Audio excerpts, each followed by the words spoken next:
బాబాయ్ హత్య. అందులో ఉన్న సాక్షులు అందరూ కూడా ఒక్కొక్కడిగా రాలిపోయారు, తీసేశారు.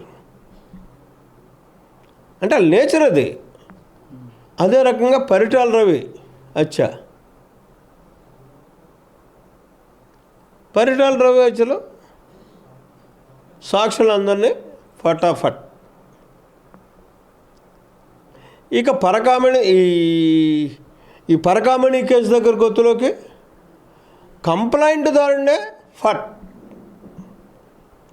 ఇది వీళ్ళ నిజంగా చంపకపోయి ఉంటే ఈ పరకామణి దాంట్లో కానీ నేను చెప్పినటువంటి అంశాలన్నింటిలోని కూడా అవినీతిలో వీళ్ళకి భాగస్వామ్యం లేకపోతే, కరుణాకర్ రెడ్డి గారు పొద్దుటే ఉదయమే లెగిసిపోయి ఆడక్కడ చచ్చిపోయాడు, ఇంకా పేపర్కి వచ్చిందో లేదో తెలీదు, టీవీకి వచ్చిందో లేదో తెలీదు, ఈయన పొద్దుటే వచ్చేసి ప్రెస్ మీట్ పెట్టాల్సిన పని ఏంటండి?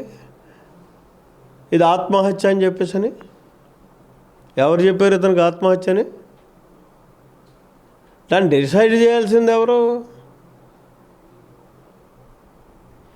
నువ్వేమన్నా ప్రత్యక్షంగా చూసుంటే ఆడు దూకాడు, నువ్వు ఆత్మహత్య అని చెప్పు, దానికి ఒప్పుకుంటావు, నేనే ప్రత్యక్ష సాక్షి అని అంటే నువ్వు ఆ ట్రైన్లో ఉండి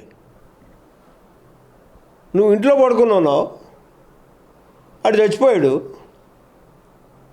అంటే వాడు చచ్చిపోవడానికి కారణం నువ్వు కాబట్టి, వాడు చచ్చిపోతాడని నీకు తెలుసు కాబట్టి, ఇంకా ఆడు ఏమయ్యాడో తెలియకుండానే, ప్రపంచానికి తెలియకుండానే నువ్వు ప్రెస్ మీట్ పెట్టేసి ఇక్కడ ఆత్మహత్య.